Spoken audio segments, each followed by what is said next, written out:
time blue jeans for the Alachua County Democrat. I mean, not excuse me.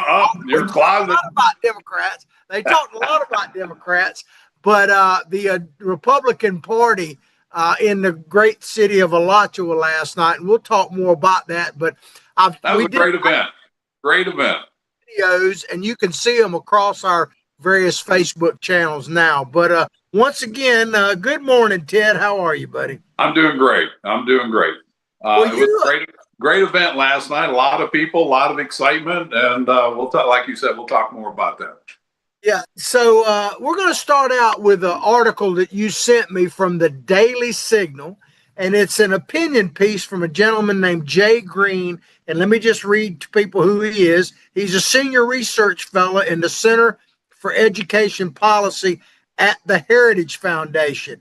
And basically what this, and we'll get into the meat and potatoes of it in just a second, but basically what this piece is essentially saying, and I want to get your thoughts on it, Ted, why you sent this to me, but my read of it is that he's essentially explaining why we have so much violence and kind of chaotic rhetoric coming out of our college system, because that's literally what is being taught. And the examples of people that are required reading in pretty much colleges across the spectrum are people who have violent leftist past. And so before we get into actual meat and potatoes, Ted, what is your general thinking of sending this to me and all, and just explain to people why you think this topic is so important?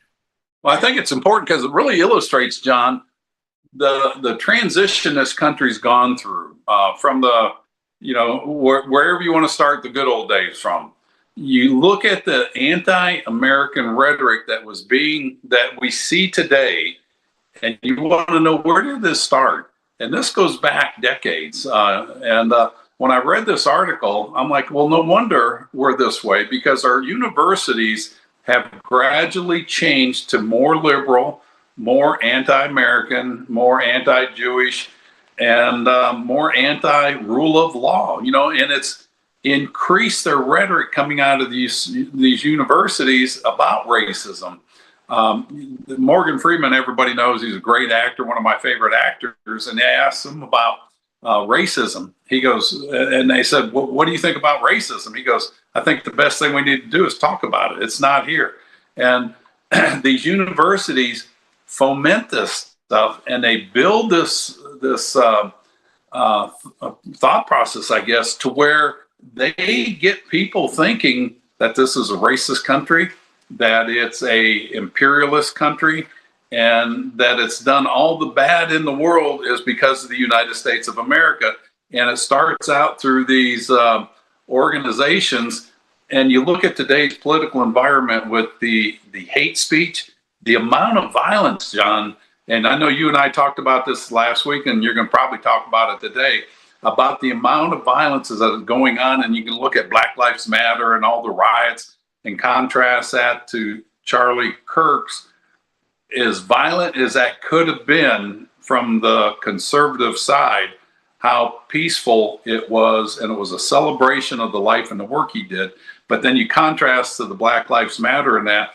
And this article had Angela Davis in this, and how she is on the syllabus of over 2,000 books in these colleges as must-read books.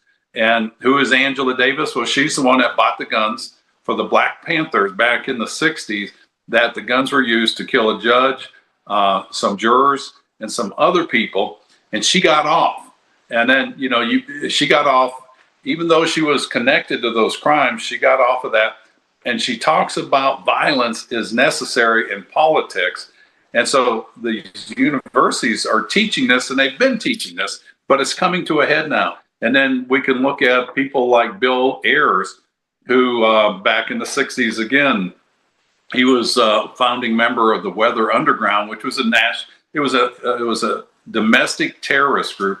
And they blew up, I think, 28 different buildings, and they've killed people.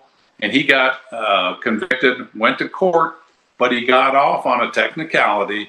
And he says, guilty as sin, but free as a bird. And so now he teaches at schools. And so this stuff is escalated. And so it didn't happen overnight, but it's been an accumulation of 20, 30, 40 years, of 60, that was 60 years ago. God, I must be old. But 60 years of this kind of indoctrination, and it's gotten more and more isolated, this mindset in these universities. And you heard me bring up Brittany Cooper multiple times from Rutgers University.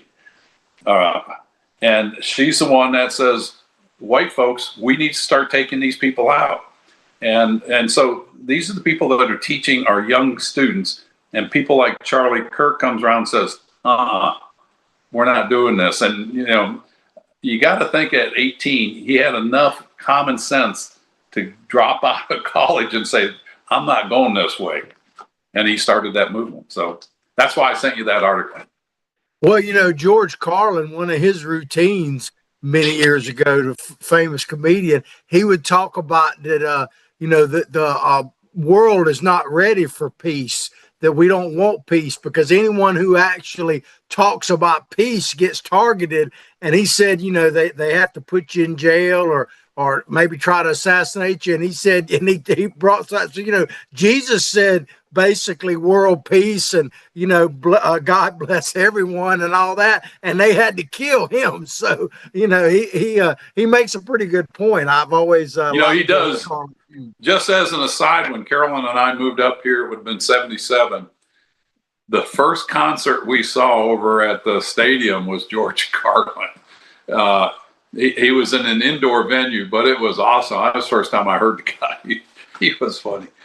Yeah, he was, but he talks. He literally has a routine. People could look it up on you know, online or something, where he talks about peacemakers and how, you know, they got to go, you know, that kind of thing. And you know, I've been thinking a lot about this, because you kind of talked about this a couple of weeks ago a little bit, but you can kind of tell where people are coming from by the people they make, quote, their heroes. You know, obviously, right. The if you want to call it the right, I always say, I don't know if I'm on the right, but I'm right so far, that kind of thing. You know, that Charlie Kirk has certainly been elevated as a hero to a certain extent and a role model to people, if you want to call it conservative versus progressive, all of that. There's no question he has been. I'm not saying he doesn't deserve it, or, you know, I'm not even trying to tout it. In fact, he just has been, for whatever your reason is.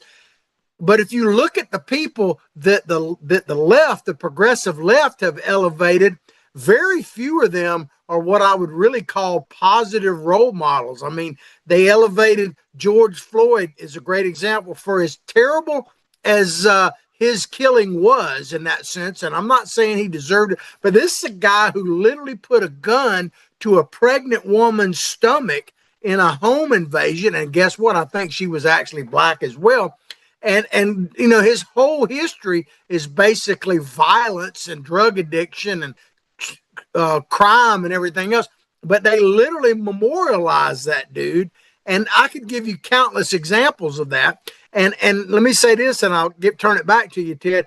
When you look at the people who, as I say, have been immortalized or lionized by them, even today, there are people who are espousing violent rhetoric from the progressive left who are political leaders, who are, you know, at the top of the ticket, so to speak. And there are people, if you want to bring it left and right or whatever, there are people on the right who espouse violence and stuff like that, but they are marginalized by the mainstream of conservative thought. I'm not saying they're not there, but they're marginalized by that. They've been deplatformed by their own people, so to speak. But on the other side, the people who are screaming the loudest are the ones that are rising to the top. And I get on a soapbox about it, but it really upsets me. And I'll turn it back to you, Ted, before I catch my breath. John, you brought up, I think, is really where we're at in America today. You know, Charlie Kirk was the founder and the voice of U.S. Turning Points. And we talked about this on Monday. Are we at U.S. tipping points? And I bring that up because you look at that divide in America, you know, right wrong, good, evil, whatever you want to call it.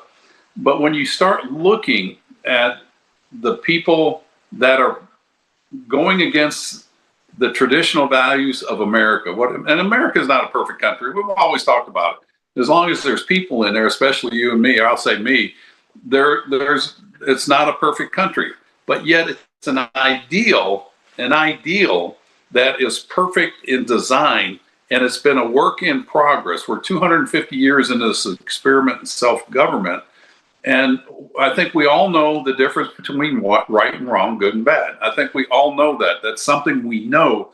But when you have one side of the population promoting, like Tim Kaine said, the senator from Virginia, your rights come from government, not from the words in the Declaration of Independence and the Constitution, that our rights come from our Creator, that all men are created equal. And then you have people like Jasmine Crockett that says, just because you created or committed a crime doesn't make you a criminal. And I thought about that, and I'm like, well, wait a minute, let me think. First, you've got to define, what is a crime? Well, if I run a stop sign, is that a crime? Well, according to law enforcement, that's a crime. So does that make me a criminal? Well, at that moment, I was a criminal, but I think it goes beyond that. When you have somebody like AOC saying, it's okay to lift a loaf of bread and steal from the shop owner that has to pay for it. It's okay if you're feeding your family. So that means if I need a Louis Vuitton purse and it's under $1,000, I can steal that, right? And then you look at what they celebrate on the left. That Kathy Griffiths, the so-called comedian, she was a non-comedian, that held up Trump's head, severed. They celebrate that. They celebrate Jimmy Kimmel. I don't know who that lady was that had that nasty song that got elevated to an Emmy or whatever they give in the music, the wet blankety blank thing. And she was, I think you know what I'm talking about. But they celebrate that like, oh, look at this. And Michelle Obama talking about Beyonce, and Beyonce's up there doing her twerking, says, I'd like my daughters to be just like that. Contrast that to Tim Tebow, who got slammed in the press. He was a guy, national hero, certainly one of the biggest heroes in Gainesville in the Gator Nation. He had John 3:16 on his eyes, on that one eye, and the NFL told him he couldn't use that. They'll celebrate Colin Kaepernick for taking a knee. The left celebrates that, or that other side of our population, but they'll chastise Tim Tebow. Jesus Christ, they crucified. And I think that's where we are in America. And it's at this point, are we at a tipping point, and it's up to us of what kind of America do we want. And America is not white, black, good, or conservative, liberal, Republican, or Democrat. We all need to start thinking about we're Americans. And, you can have the difference of opinions, but America is what we've got to fight to preserve. Because if we lose America, in fact, over the weekend, I was up in North Georgia, and somebody asked me, what happens if America falls? Speaker is running for governor now. Can you imagine if he got up there and said, I'm a black man, and I'm just going to tell you flat out that we need these Mexicans because I'm not picking cotton anymore. His campaign would be over. But Jasmine Crockett is elevated to the top. It's just unbelievable who they lionize. They really do. And that shows, it's just such a clear division. And, I'm not going to solve the problems that Jasmine Crockett brings up, but what I can solve is the unity of America. She can't have her voice of dissent and do what she does if America falls. It's like when I ran for politics, I had that client. She says, Ted, I can't support you. I'm a very liberal Democrat. And I said, Shelley, I understand that. I says, but what I'm fighting it for is to preserve our founding principles and our core values. For if we lose that, we lose everything, and you lose your voice of dissent. If you don't believe that, go to Cuba. Of course, Castro was still in charge. I says, talk out against the Castro regime. Go to China and talk out against Xi Jinping, or North Korea and talk against the Un family. And what you'll see is you'll be persecuted immediately. And so it's those principles that give us the freedom of speech and all the first 10 amendments, but all the amendments that give us our protections that come from our Creator, not from government. And we instill government to protect our God-given rights. Tim Kaine, I mean, when you have people like Tim Kaine up there, or Rashid Tlaib and AOC and Crockett on that other side of America, you wonder, you can understand why we're so divided in this country. But it's just not so. I'm going to pray for those people. Hope their mind, kind of like that movie of Chevy Chase Christmas Vacation, when Ruby Sue, they saw her and they said, well, her eyes used to be cross-eyed, right? But they're not crossed anymore. They said, yeah, she fell in the well, her eyes got crossed, she came out, and then she got kicked by the donkey, and they got straightened again. I'm just waiting for the donkey to hit those people where their thinking gets straightened out.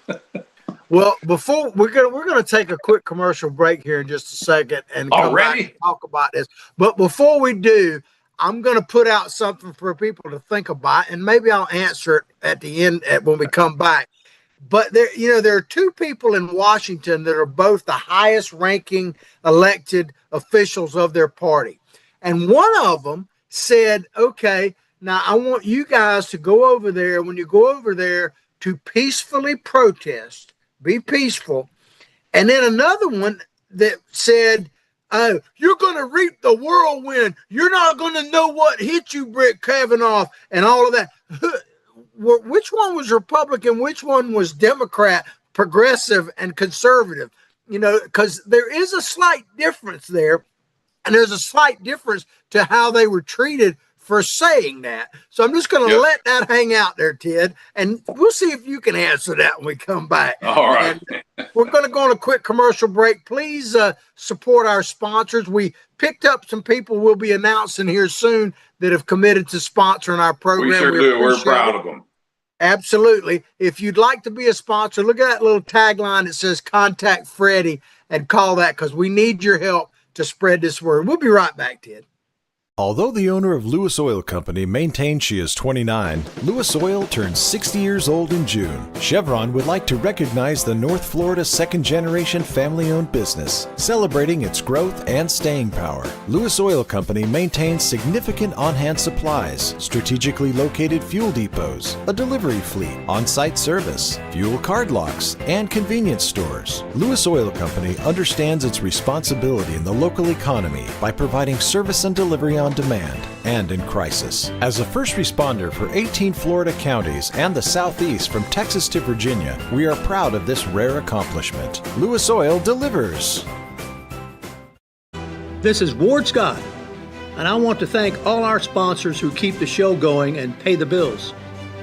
The Ward Scott Files premium sponsors are Crime Prevention Security Systems, large enough to serve you, small enough to care. Melvin Law, the only official injury partner of the Florida Gators. The Ward Scott Files Gold sponsors are Lewis Oil Company, Shoot GTR, On the Spot Dry Cleaners, R&R Construction, and Style Cuts. If you are interested in promoting your business on the show, you can visit our website, www.wardscottfiles.com, and click on the Advertise Here banner on the right side of the page, or call my friend Freddie at 352-284-3733. Again, thank you to all the great businesses that support the Ward Scott Files. And remember, if you like the show, thank our sponsors and support the businesses that support us. What you just said is one of the most insanely idiotic things I have ever heard.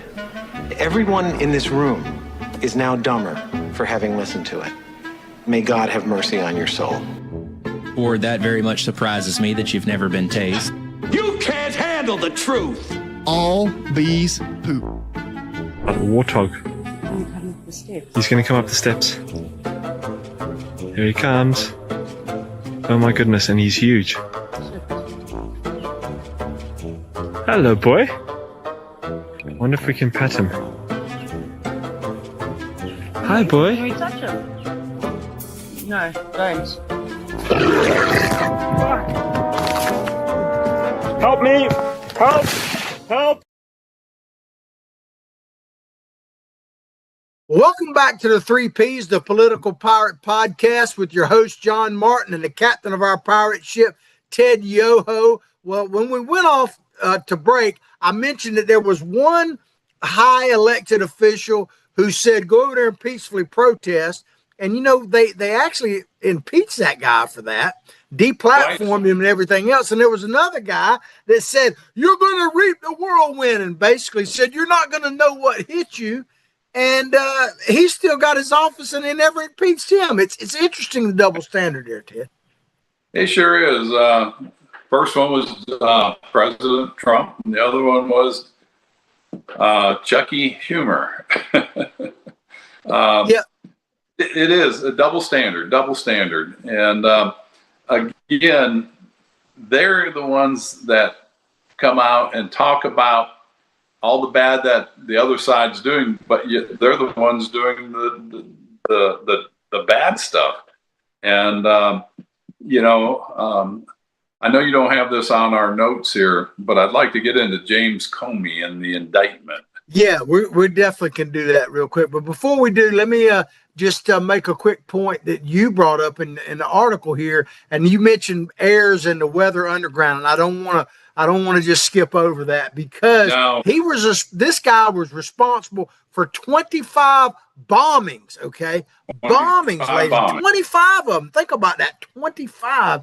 And 2 of his members were convicted for murder of 2 policemen during an attempted robbery of an armored car. Now, what makes this guy so special, beyond the fact that his books are required reading in universities all over the place, including places you wouldn't necessarily think, like Clemson University, Texas A&M, and all that. But do not forget, ladies and gentlemen, who Bill Ayers' protege was.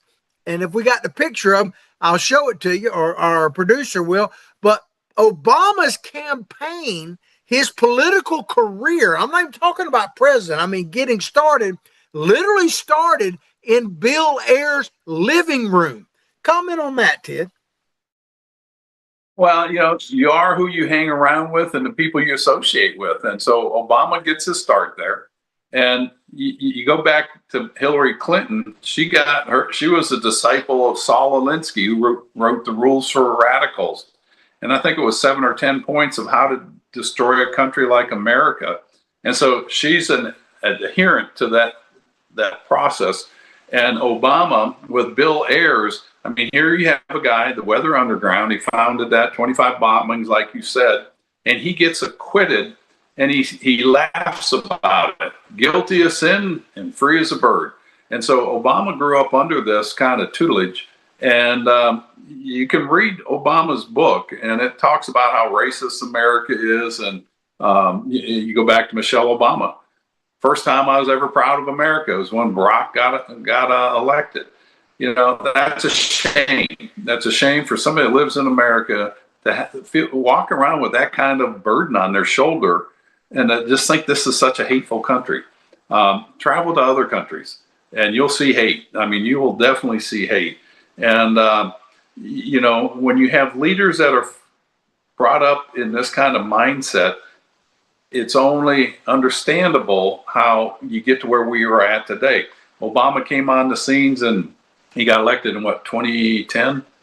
I think 2008.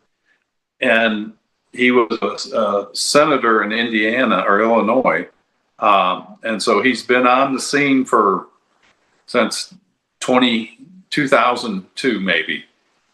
And when he got elected, or 5 days before his election, he says, we're going to fundamentally transform America. Look at the transformation, and you can understand why he wanted to do that, because he was a protege of Bill Ayers, as you pointed out. Yeah, well, it's time to break that and turn it back. Well, you know who is actually responsible for Obama coming on the scene, don't you? And it's one of my favorite actual Star Trek characters, 7 of 9. Do you know who she is? And she's an absolutely gorgeous actress. But she had an affair with the guy who was running for senator in Chicago, and he had to pull out. And that's when they put Obama in there to run, because he had to pull out because he had this affair with her, and that put Obama center stage on the national level. So he owes his career to a Star Trek character. Just a little tidbit. Look it up. Don't take my word for it. Look Dig it up. that deep in there to that, John. I didn't know those things, but I appreciate you sharing that. Yeah, I look at these stuff so you don't have to, Ted. But thank you. So you talked a little. Let's go ahead, because we're going to keep talking on this topic. But since you mentioned the indictment of Mr. Comey, let's talk a little bit about that. Let me just say this real quick, because I was watching one of my services, so you don't have to. I was watching Morning Joe this morning, and they were, of course, that's all they were talking about was Comey, and everything else. And they kept bringing up that this young attorney that just got appointed was the one that took it before this grand jury, and they went on and on about how this is weaponizing the Justice Department, Donald Trump. All of that may or may not be true, but here's the one thing they never actually acknowledged. A grand jury is made up not of everybody wearing MAGA hats. It is American citizens. And this woman, who supposedly is totally inexperienced, presented the case, and the grand jury has the power, not the attorney, not Donald Trump, to say there's enough here to indict this man. They're not saying he's guilty, but there's enough to at least indict him. But that was American citizens that did that, and they never mentioned that. Sorry, Ted, but I think that's a point that people need to understand. Go ahead, sir.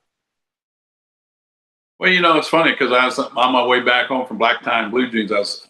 I was listening to Fox, and I just, it's the same thing over and over again. So I switched over to CNN, and the contrast. Fox was saying why he should be indicted. CNN was like, "Oh my God, I can't believe they did it. He's such an upstanding guy." One guy said, "Well, I didn't really like him, but I served with him, and he was very honest, his high integrity." And then I got thinking, and I want to go through kind of a timeline here. When I first found out about James Comey, Carol and I were flying back to D.C., and it was during the Hillary Clinton investigations.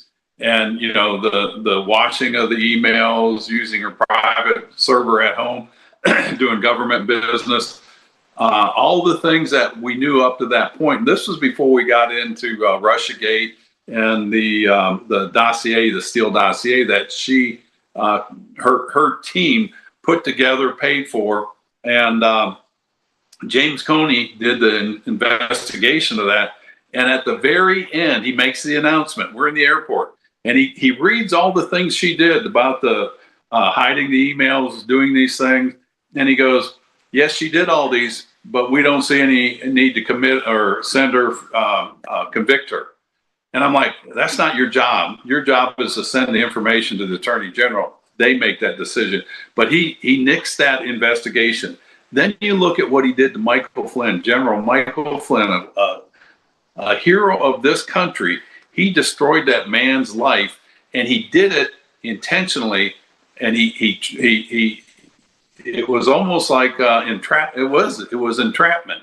And General Flynn's got a great documentary on there, what happened. And then you look at how he led the investigations in the Trump impeachment, how he was doing the investigations and the spying on him with Obama. And he's done all these nefarious things to tear this country down.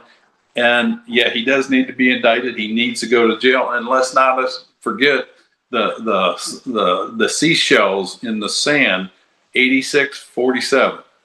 And he goes, oh, isn't this an interesting thing? I just happened to stumble across. Give me a break. The guy's a dirtball. And, I hope he goes, justice will be served. And I'm like, let's hope it does. So we'll see. And what you brought out was a very good point. The grand jury is not insiders. It's you and I. And they said there's enough information there to indict them. Well, as I was watching the Morning Schmo or Morning Joe or whatever you want to call it today, they were also talking about, the core of this supposed indictment or whatever, or at least their theory, is that that Comey lied about whether or not he approved McCabe, because McCabe said that he approved it, who was his direct underling and all that. But then they defended, this is how they defended Comey. They said that McCabe in the investigation came back as less than truthful.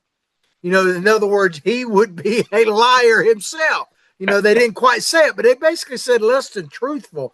And I'm thinking, okay, but didn't y'all, or CNN, maybe it was CNN, didn't they put McCabe as a consultant to them and a contributor to them? I'm not sure if it's MSNBC or CNN, but this guy has been, held up and is, I think, still a contributor to them, yet they're defending Comey by saying this guy who they've, lionized is a liar. So, I mean, which is it? It's crazy. But John, if he did a crime, doesn't make him a criminal. Right. There you go, man. It's and here's another piece of news I just want to throw out there, because it kind of got overshadowed, and this I'm about to say was covered by, like, on Fox and other things, I think like 17 minutes of coverage yesterday. But on MSC, CNN, and all those, zero.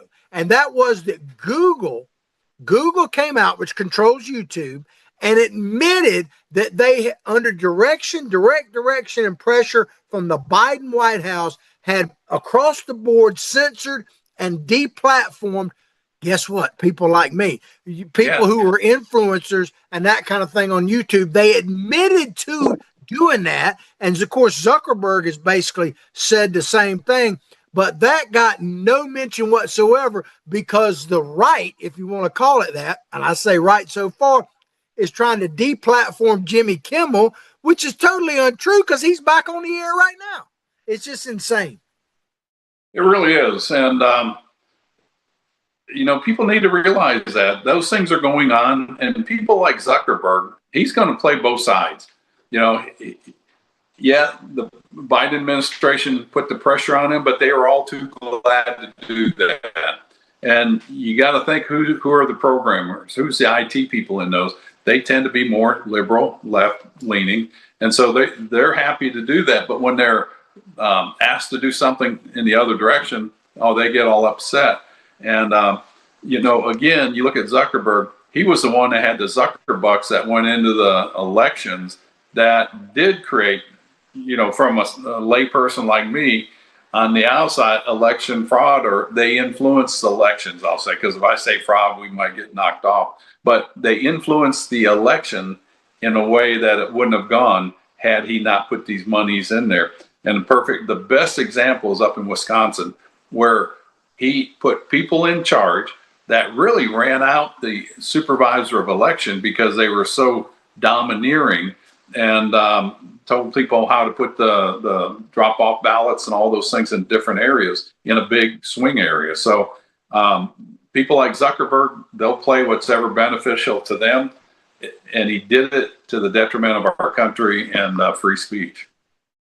Yeah, well, you may recall when this was several years ago, and I talked about it on my previous show. I think we might have played the video on our show a few months ago. But the head at that time of Google, which is YouTube basically and all, was before a congressional committee, and they were asking about Russiagate and the Russian influence and how much they did to interfere with the 2016 election.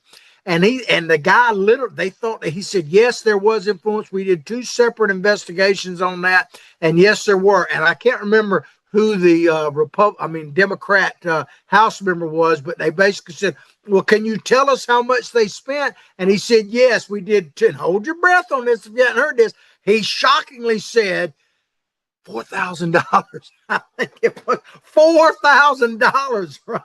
Something. It was a minute amount. And then, but you just mentioned Zuckerberg, and guess how much he spent? $400 million. There's a slight difference between the fours, a couple of zeros here and there. It's nuts, man. You can't make. Well, they're investigating the right mechanism as far as interference, but they're investigating the wrong people. And this other thing this grand jury is, and you're going to see this, is going after Adam Schiff, lying in Congress. I mean, he lied through that whole investigation of the Steele dossier. I mean, they wanted that to be so true. It's Joseph Goebbels from the Hitler regime. Tell a big enough lie long enough, loud enough, and people will believe it. And that's what they tried to do. And it was not true, and he needs to be held accountable. But again, John, as we brought up over and over again, when you look at some of these representatives, and it's a reflection of their community, and it's a reflection of the money going into those elections to influence people. Well, we'll have to wait and see what happens with that case. It'll be very, very interesting going forward.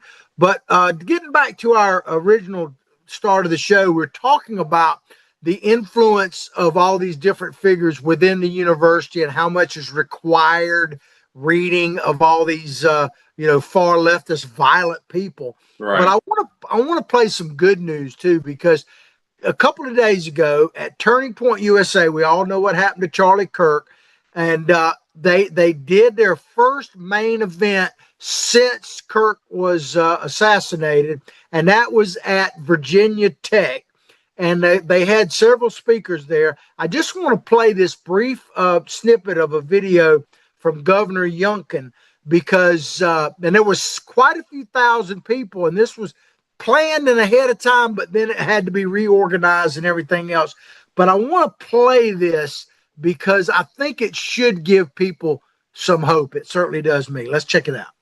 Sure. In this room, and I see thousands of you, I want to repeat the best answer that I have heard.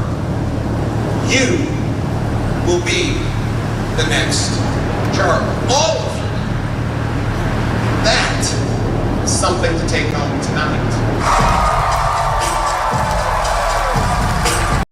And I love what Governor Youngkin said right there, Ted. He said that if this organization, this movement that Charlie Kirk started, who's going to take his place? And he basically said, you are.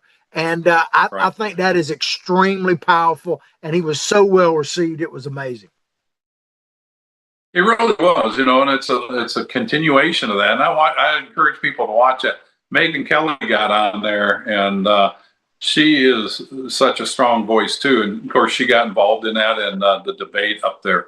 But it gives you hope for the country of the direction we're going, especially when you see that many young people, because they are the future of the country. You and I'll say me, I'm 70 years old. I'm not going to be here another 20 years. I'd be fortunate.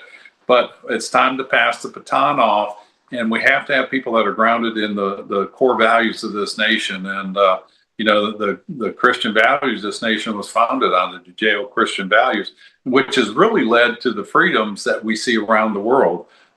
In the liberal democracies of the world, your other choice is despotism and authoritarianism and communism. Absolutely. Well, I think I know you and I feel the same way on this, that one of the reasons why we're doing this show is to try to, because we are old geezers or becoming them, to make sure that we pass on what we have learned from our forefathers, so to speak, to the next generation, because that is critical. And as we just talked about earlier, they're constantly being indoctrinated from stuff that's on the far left. Well, last night we were privileged to see some outstanding young people. Actually, one of the best speakers of the night was a kid that was 13 years old up there. And I got a video. Comrade Campton, right? Yeah, Comrade? Unbelievable. And we may try to get that young man on the show at some point. But, we met with maybe the next governor of Florida. Certainly he is a leading candidate right now, Byron Donaldson. And there's a picture of you and me, Ted, with him. And he's actually said he would like to come on the show. So we're going to make all of that happen. There we are right there with some other very close friends of ours. But Ted, what were your overall thoughts of the black tie and blue jean celebration, if you will, last night? I thought it was very well organized. The food from Hill's Catering was awesome. The people that work behind the scenes to make something like that come together, I just thank those people for doing that, setting tables up and that. But the format, to have the speakers that we had, of course, we saw Kat introduce Kat Kamick, our congresswoman, your congresswoman over there, introduced Byron, and then Byron getting up there and speaking. and you and I being able to interact with him to find out more about him. And he gave a powerful talk. And, is he the one that can lead this state forward? And it'll be time will tell. But I think he did a very good job there. And so I thought overall it was a great event. Yeah, absolutely. It Good was, turnout. and one of the things that I said when I was doing my walk around is that because they mentioned about Florida getting over a 2 million lead in registered voters over Democrats in Florida, and whether you think that's a good idea or not, let me just tell you how it happened. Okay, it didn't happen as much as I love Donald Trump because of Donald Trump. It didn't happen. Well, maybe a little bit I was involved in it. Ted, maybe you were, but it didn't happen by members of Congress, so to speak. It happened by everyday average Americans being willing to stand up, be counted, make phone calls. They gave an award to a gentleman there last night who made in the special elections, not even in his district, by the way, 20,000 phone calls there. It's if you want to turn your state from blue to purple to red, it's about every day, and Byron Dawson talked about this. It's time for everyday average Americans to stand up in your own way, whatever that may be. Not everybody's got to do a podcast. Not everybody's got to go challenge the school board or whatever, but everybody can talk to their neighbors. This is what I would encourage people to do. When people are running for office, there will be people, and they did this to my dad all the time, but they will actually call me if they don't know about an issue and ask me my opinion. Right. They do that, and I'll get a dozen or maybe 20 phone calls. I would encourage you at the very least to become one of those people that other people turn to and ask you to explain issues to them. And, if you want to advocate in front of the city commission, county commission, school board, by all means do so. But everybody should be volunteer, make phone calls. You can do it now from literally the comfort of your lazy boy. So there's no excuse, no matter what your situation is, that you can't become active in saving this country. And that's what our show really is all about. Well, it really is, because our goal is to educate, activate, and motivate. So how do you educate? Well, you talk about things we saw last night, how you can get involved, educate them in the process, motivate. Motivation is one of those things. I think we should change it maybe to inspiration. Motivation is something you have to do daily, like personal hygiene. But if you inspire somebody, that goes on forever. Because what are we trying to do? We're trying to motivate you to save the country, to the principles and the traditions this country is founded on. If not, it's up for loss. And then to activate. And again, you brought that up. Make phone calls, knock on doors, get involved in campaigns. It's a pain in the rear end, but you don't do it for the work, you do it for the outcome. And that outcome is to make this country a secure country, a country that we grew up in, that we can pass off to future generations. Well, I'm going to put our producer under a little pressure right now, because we're going to advance a little bit here, because we got long-winded, probably my fault on that other story, but it's a good story. Well, we need to talk about Donald Trump at the UN, and we need to talk about what's happening with Russia and Ukraine, because it is really beginning to escalate a bit. So if a producer could put up that video when they get a chance about Trump talking about Russia being a paper tiger, and just let me know when that's ready, because Donald Trump went and spoke at the UN, and Benjamin Netanyahu is actually speaking today and is being threatened with being arrested by possibly the new mayor of New York and all of that kind of stuff. But Donald Trump, my headline here is Daddy Rules the UN, because he really did open some eyes there. But he came out with some statements about the Ukraine war, Russia, and all that are extremely interesting change. So we're going to play this video of Donald Trump talking with the president of France, actually. Check it out. Right. Terrible war should have ended, and Russia should have stopped it. But they've been 3.5 years and they've gotten not so far. So we'll see what happens. But the other side can fight too. and they've proven that. Maybe it's it could be that Russia's a paper tiger. I don't know what they are, but 3.5 years of fighting and killing everybody, of killing 7,000 people a week for nothing, So it's a very sad situation, but most of you have seen the recent statement I put out a little while ago, and I'm glad you got it. But I feel that way. I really do feel that way. Let them get their land back. Yep. It's been a terrible war. Should have ended. And Ted, there was another video which we're not Russia going to have time to play, where Donald Trump was asked whether NATO should shoot down Russian jets and drones that violate NATO members' airspace, and he just simply said yes. And so Donald Trump has come out with some pretty strong language. What are your thoughts about this, and where are we and where are we going right now? It's a 180-degree turn from where he started off. If you go back to when the war started, he said he was going to end this in 24 hours when he came in. He had Zelensky at the White House, berated him in front of the world stage, which I didn't agree with, and said that Zelensky started the war. It's his fault. And I think he did all that, I don't know this is just Ted surmising, that he did this to get Putin to come around and say, all right, I'll work with Trump. He found out that Putin was playing him, and so he's changed from being a nice guy to no more playing around. And I think he's absolutely right. And this is something that all these nations need to do. If Russia, China, any nation comes into your airspace unannounced, they don't respond, you need to shoot them down. If you go back to about 6 years ago, President Erdogan in Turkey did this to Russia. Russia flew over Turkey. They immediately shot the plane down, no questions asked. I don't think they had a problem with that anymore. And this is something, if you look at what Trump did before Trump got into office the first time, NATO was a broken system as far as funding. I mean, a lot of those countries hadn't paid. They're under 1% of their commitment. Trump is the one that made these people, just through intimidation and calling them out on this, to go ahead and pay their dues. Now they've got more money than they've ever had. They've become coalesced. Now there's a need because of what Russia is doing, and they have woken a sleeping giant.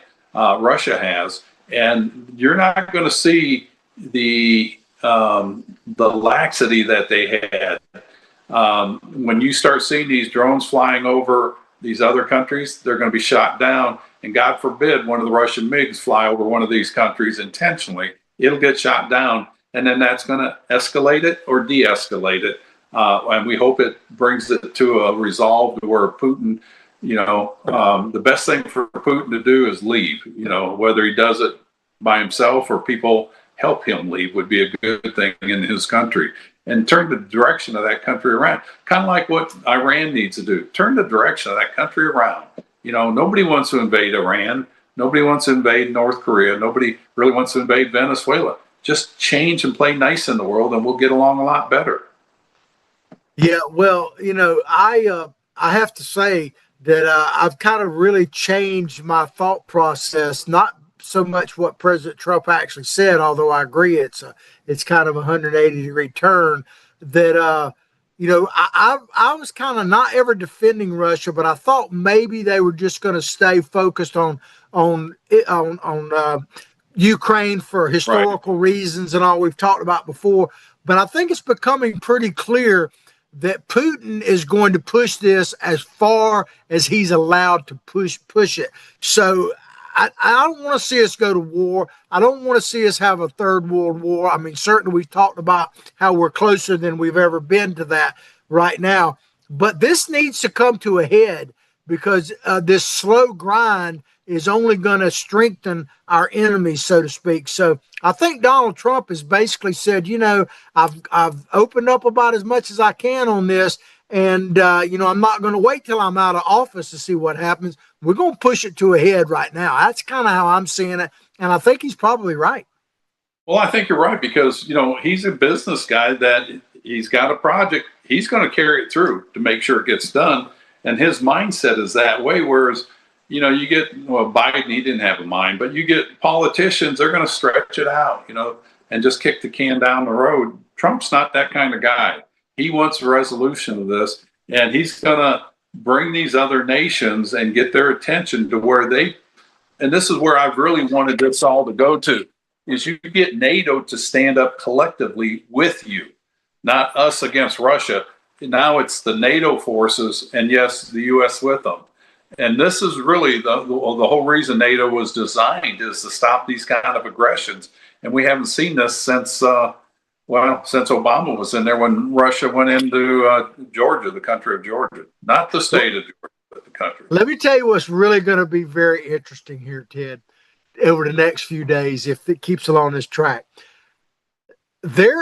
Trump came out with this thing in RFK about Tylenol, right? Pregnant women, maybe causing autism. I don't know if you've seen this. We're not going to play it, but there's now a TikTok and other videos, Snapchat, stuff like that, where pregnant women are now purposely sitting there in front of it at Donald Trump, so to speak, taking Tylenol. I mean, that is the most ridiculous thing. The reason I bring that up is because the left has really said, stand with Ukraine, stand with Ukraine. But now that Donald Trump is saying, well, we need to kind of stand with Ukraine and against Putin and all this kind of stuff, what is the left going to do now? Are they going to come out and say, and be on Putin's side and say, obliterate Ukraine? What is going to happen? Because that's a real possibility now. They're in a quandary. That really is. That really is. I got to go back to the Tylenol thing, because Carolyn brought that up to me, and she said they were doing that. And it was a spoof, obviously, but they were doing that because they said, well, if they've got autism, we want them to be like Elon Musk. Crazy, man. Anyway, that's pretty much our time for now. Ted, any last thoughts before we close off? Yeah, we don't have time to show that Zoran Mandani, what he would do with we Benjamin. could probably show that real quick, because that's a short one. Yeah, if we can pull that up, about Mandani said about Netanyahu. If this is going to be your next mayor of New York, barring some miracle. And this is what he said about Benjamin. Before you play that, and the reason I want you to play this is New York. This is what you're up against. This is what's coming your way if you elect this man. And think of the consequences if this happens in your state. Yeah, what's going to happen is something that Byron Donaldson said last night. They're all going to be moving to Florida, and he's going to have to deal with it as the next governor if he gets there. And he said, welcome. Do we have that video ready?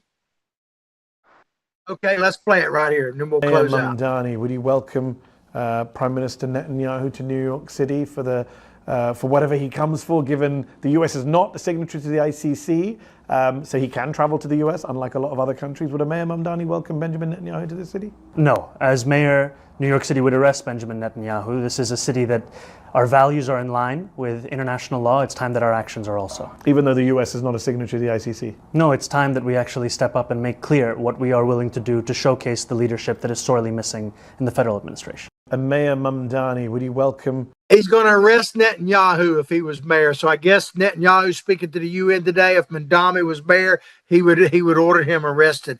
That could be the next mayor. Probably will be of New York. That would be an international incident that there would be severe consequences. So let's watch how that turns out. And Don, this is going to be a great Gator football weekend because it is a bye week. And we'll probably play to a tie. Gators. We'll be undefeated this Saturday for sure. Go Gators. Enjoy it, everybody. Have a great and blessed weekend. Peace out. Thanks. Appreciate you tuning in.